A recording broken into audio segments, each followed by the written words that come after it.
আসবে না, আর কিয়ামত পর্যন্ত তুমি আমার কাছ থেকে ছাড়া পাবে না। তখন দয়াল নবী বিশ্বনবী মুহাম্মদুর রাসূলুল্লাহ সাল্লাল্লাহু আলাইহি ওয়াসাল্লাম ইহুদির এই কথা শুনে বললেন, ওহে ইহুদি, তুমি একটু ধৈর্য ধারণ করো, হরিণ অবশ্যই আমার মায়ায় আবার তোমার কাছে ফিরে আসবে।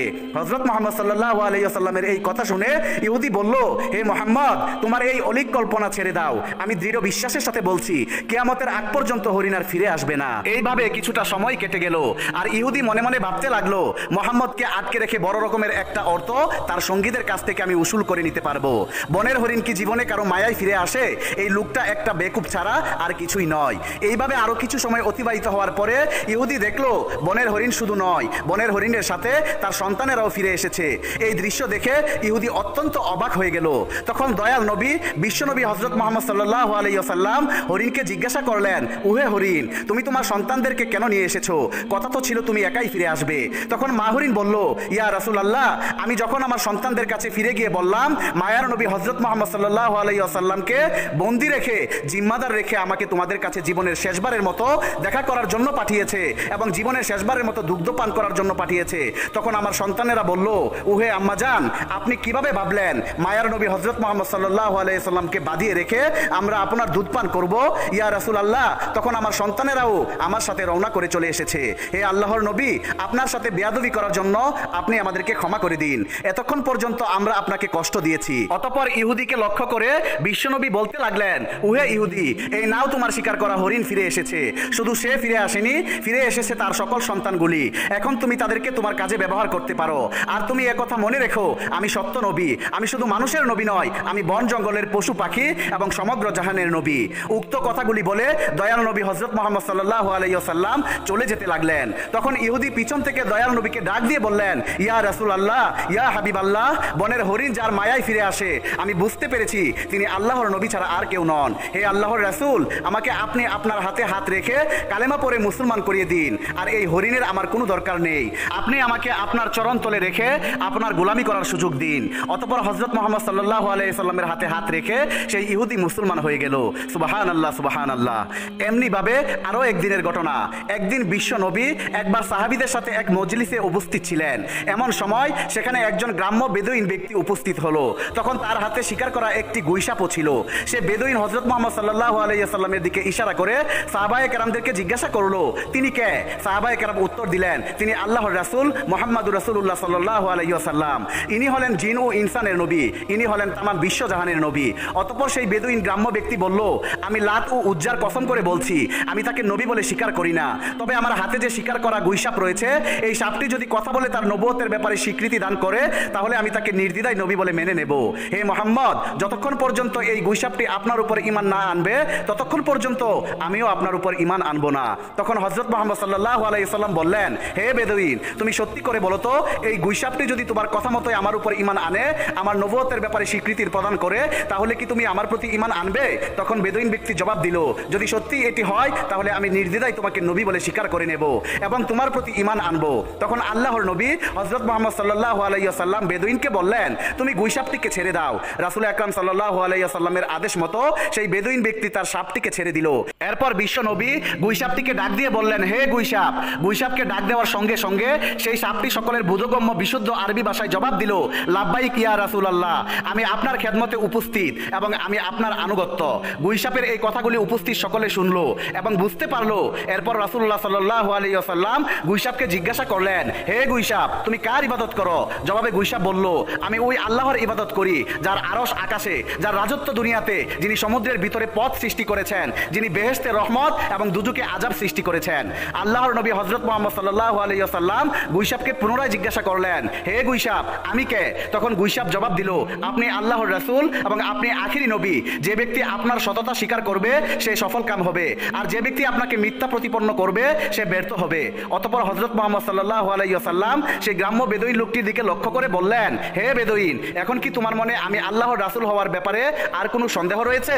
বেদুইন ব্যক্তিটি বলল, ইয়া রাসূলুল্লাহ, ইয়া হাবিবাল্লাহ, যার নবুয়তের ব্যাপারে একটি গুইসাপ সাক্ষ্য দেয়, তার নবুয়তের ব্যাপারে সন্দেহ করার আমি কে? হে আল্লাহর হাবিব, আপনি আমাকে মুসলমান বানিয়ে দিন এবং আপনার চরণতলে খেদমত করার সুযোগ দান করুন। তখন সেই বেদুইন হুজুরে আকরাম সাল্লাল্লাহু আলাইহি সাল্লামের হাতে হাত রেখে কালেমা পড়ে মুসলমান হয়ে গেল। সুবহানাল্লাহ, সুবহানাল্লাহ।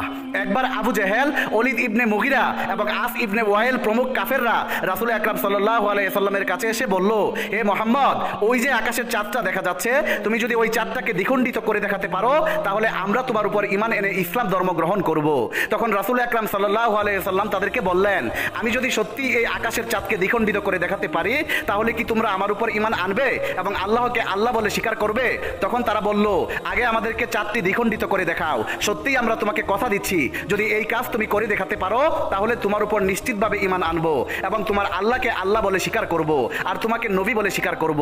তখন হুজুরে আকরাম সাল্লাল্লাহু আলাইহি ওয়াসাল্লাম আল্লাহ রাব্বুল আলামিনের দরবারে দোয়া করলেন, হে আল্লাহ, আপনি এই আকাশের চাঁদকে দ্বিখণ্ডিত করে দিন। তখন মহান রাব্বুল আলামিন রাসূল আকরাম সাল্লাল্লাহু আলাইহি সাল্লামের দোয়া কবুল করলেন। দোয়া করার পর বিশ্বনবী চাঁদের দিকে নিজের আঙ্গুলের ইশারা করলেন আর সাথে সাথে আকাশের চাঁদ দ্বিখণ্ডিত হয়ে গেল। চাঁদের দুইটি খণ্ড পরস্পর হতে এত দূরে সরে গিয়েছিল যে এটার মধ্যভাগে হেরা পর্বত দেখা যাচ্ছিল এবং চাঁদের দ্বিখণ্ডিত হওয়ার ব্যাপারটি কাফেররা ভালোভাবেই দেখতে পাচ্ছিল। এবার আল্লাহর নবী হযরত মুহাম্মদ সাল্লাল্লাহু আলাইহি ওয়াসাল্লাম প্রত্যেকটি কাফেরের নাম ধরে ধরে ডেকে বলতে লাগলেন, হে আবু জাহেল, তুমি সাক্ষী থাকো, হে ওলদ ইবনে মুগিরা, তুমি সাক্ষী থাকো, হে আস ইবনে ওয়াইল, তুমি সাক্ষী থাকো, আমি তোমাদের কথা মতো আকাশের চাঁদকে দ্বিখণ্ডিত করে দিয়েছি আর তোমরা এখন তোমাদের ওয়াদা মতো আল্লাহকে ইলা বলে স্বীকার করো এবং আমাকে নবী বলে বিশ্বাস করে নাও। তখন কাফেরেরা হাসতে হাসতে বলতে লাগলো, ওরে মুহাম্মদ, এতদিন তো আমরা জানতাম তুমি এই পৃথিবীর বিভিন্ন জিনিসের উপর জাদু করার ক্ষমতা রাখো, কিন্তু আজ তো দেখছি তুমি আকাশের চাঁদের উপরও জাদু করার ক্ষমতা রাখো। তোমার মতো এত বড় জাদুকর আমরা আর এই পৃথিবীতে কখনোই দেখিনি। আর তুমি এই কথাও জেনে রাখো, আমরা কোনো জাদুকরকে কখনোই নবী বলে স্বীকার করতে পারি না। মূলত আল্লাহ রাব্বুল আলামিন তাদের ভাগ্যে ঈমানের দৌলত লিখে রাখেনি, তাই তারা আল্লাহর রাসূল সাল্লাল্লাহু আলাইহি সাল্লামের পক্ষ থেকে এত বড় একটা মুজিজা দেখার পরেও ঈমান গ্রহণ করলো না। হযরত মুহাম্মদ সাল্লাল্লাহু আলাইহি ওয়াসাল্লামের এই বিশেষ মুজিজার ব্যাপারে আল্লাহ রাব্বুল আলামিন কুরআনুল কারীমে উল্লেখ করে দিয়েছেন। সূরাতুল কমারে বর্ণিত হয়েছে, কিয়ামত নিকটে চলে এসেছে এবং চন্দ্র দ্বিখণ্ডিত হয়েছে। একদা রাসূল আকরাম সাল্লাল্লাহু আলাইহি ওয়াসাল্লাম উসামা রাদিয়াল্লাহু তাআলা আনহুকে নিয়ে কোথাও সফরে যাচ্ছিলেন। প্রতিমধ্যে হযরত মুহাম্মদ সাল্লাল্লাহু আলাইহি ওয়াসাল্লাম উসামাকে বললেন, হে উসামা, তুমি খুঁজে দেখো ইস্তেনজার জন্য কোনো জায়গা খুঁজে পাও কিনা। উসামা রাদিয়াল্লাহু তাআলা আনহা নবী করিম সাল্লাল্লাহু আলাইহি সাল্লামের এই নির্দেশ পেয়ে ইস্তেনজা করার জন্য জায়গা খুঁজতে লাগলেন, কিন্তু ধুধু মরুভূমি হওয়ায় তিনি কোনো জায়গা খুঁজে পেলেন না। অতঃপর তিনি রাসূল আকরাম সাল্লাল্লাহু আলাইহি সাল্লামের কাছে এসে আরজ করলেন, ইয়া রাসূলুল্লাহ, এই ময়দানে আড়াল হওয়ার মতো কোনো জায়গা নেই। তখন আল্লাহর রাসূল বিশ্বনবী বললেন, তবে দেখো আশেপাশে কোনো বৃক্ষ বা পাথর আছে কিনা। তখন উসামা রাদিয়াল্লাহু তাআলা আনহু বললেন, হে আল্লাহর নবী, আশেপাশে কিছু বৃক্ষ পাথর আছে বটে। তখন আল্লাহর নবী বললেন, তুমি সেই বৃক্ষ এবং পাথরগুলিকে গিয়ে বলো আল্লাহর নবী তোমাদেরকে নির্দেশ দিয়েছেন তোমরা একত্রে হয়ে যাও এবং তার ইস্তেনজার জন্য একটি উপযুক্ত পরিবেশ তৈরি করে দাও। তখন উসামা রাদিয়াল্লাহু তাআলা আনহু সেই গাছগুলির কাছে গিয়ে বললেন, হে বনের গাছ, আল্লাহর নবী রাসূল করিম সাল্লাল্লাহু আলাইহি ওয়াসাল্লাম তোমাদের মাঝে বসে ইস্তেনজা করতে চাচ্ছেন। তিনি তোমাদেরকে এই নির্দেশ দিয়েছেন তোমরা পরস্পরে একত্রিত হয়ে মিলিত হয়ে যাও এবং তার ইস্তেনজা করার জন্য একটি উপযুক্ত জায়গা ব্যবস্থা করে দাও। বিশ্বনবীর এই নির্দেশ শোনা মাত্রই গাছগুলি পরস্পরের কাছাকাছি হয়ে একত্রিত হয়ে গেল। এরপরে রাসূল আকরাম সাল্লাল্লাহু আলাইহি ওয়াসাল্লাম সেই গাছগুলোর আড়ালে বসে ইস্তেনজা সারলেন। ইস্তেনজা করার পরে রাসূল আকরাম সাল্লাল্লাহু আলাইহি সাল্লাম ফিরে এসে উসামা রাদিয়াল্লাহু তাআলা আনহুকে পুনরায় বললেন, উসামা, তুমি গাছগুলোকে গিয়ে বলো তারা যেন পরস্পর থেকে বিচ্ছিন্ন হয়ে যায় এবং তাদের জায়গা মতো চলে যায়। অতঃপর উসামা রাদিয়াল্লাহু তাআলা আনহু আবার গাছগুলির কাছে গিয়ে বললেন, হে বৃক্ষদল, আল্লাহর নবী তোমাদেরকে আবার নিজের জায়গায় যাওয়ার জন্য নির্দেশ দিয়েছেন। রাসূল আকরাম সাল্লাল্লাহু আলাইহি সাল্লামের এই নির্দেশ পাওয়া মাত্র বৃক্ষদল যে যার জায়গায় আবার ফিরে গেল। সুবহানাল্লাহ, সুবহানাল্লাহ। একবার বিশ্ব নবী যুদ্ধ থেকে ফেরার সময় একটি গাছের ছায়ায় শুয়ে বিশ্রাম নিচ্ছিলেন আর তার তরবারিটি তিনি পাশে রেখে দিয়েছিলেন। হুজুরে আকরাম সাল্লাল্লাহু আলাইহি সাল্লাম যখন একটু তন্দ্রাচ্ছন্ন হলেন, ঠিক এমন সময় তার একজন শত্রু এসে সেই তরবারিটি হাতে উঠিয়ে নিল এবং তরবারির খুলস মুক্ত করে তরবারিটি আল্লাহর নবী করিম সাল্লাল্লাহু আলাইহি সাল্লামের উপর তাক করে ধরলো। এরপরে আল্লাহর নবীর সেই শত্রু বলল, হে মুহাম্মদ, বলো এখন আমার হাত থেকে তোমাকে কে রক্ষা করবে। তখন আল্লাহর নবী রাসূল আকরাম সাল্লাল্লাহু আলাইহি সাল্লাম নির্ভয় এবং প্রশান্ত মনে বললেন, আমার আল্লাহ আমাকে রক্ষা করবেন।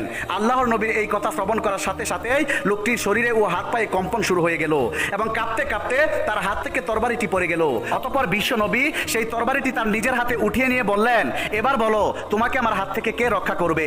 তখন সেই লোকটি অত্যন্ত ভীত সন্ত্রস্ত হয়ে পড়ল এবং সে বলল, কোনো সম্মানিত লোক যদি আমার প্রাণ ভিক্ষা দিতে চায় তাহলে তিনি আমাকে রক্ষা করতে পারেন। তার এই কথা শুনে আল্লাহর নবী বিশ্ব নবী তাকে বললেন, যাও, তোমাকে আমি মুক্ত করে দিলাম, তোমার কোনো ক্ষতি আমি করব না। রাসূল করিম সাল্লাল্লাহু আলাইহি সাল্লামের এই উদারতা এবং মহানুভবতা দেখে সেই লোকটি অবাক হয়ে গেল এবং সে তার সম্প্রদায়ের কাছে ফিরে গিয়ে বলল, আমি এমন একজন ব্যক্তি ব্যক্তির সাথে সাক্ষাৎ করে আসলাম যার মহানুভবতা, যার উদারতার কোনো তুলনা হয় না। হে আমার সম্প্রদায়, তোমরা জেনে রাখো, আজ থেকে আমি তোমার সঙ্গ ত্যাগ করে সেই লোকটির জন্য আমার প্রাণ উৎসর্গ করব। আজ থেকে আমি তোমাদের সবাইকে ত্যাগ করে দিলাম। এরপরে সেই লোকটি পুনরায় নবী আকরাম সাল্লাল্লাহু আলাইহি সাল্লামের কাছে ফিরে এসে আরজ করলো, ইয়া রাসূলুল্লাহ, আপনি আমাকে মুসলমান করে দিন এবং আপনার চরণতলে খেদমত করার সুযোগ দান করুন। তখন আল্লাহর নবী মুহাম্মদ রাসূলুল্লাহ সাল্লাল্লাহু আলাইহি ওয়াসাল্লাম তাকে কালেমা পড়িয়ে মুসলমান বানিয়ে দিল। সুবহানাল্লাহ, সুবহানাল্লাহ।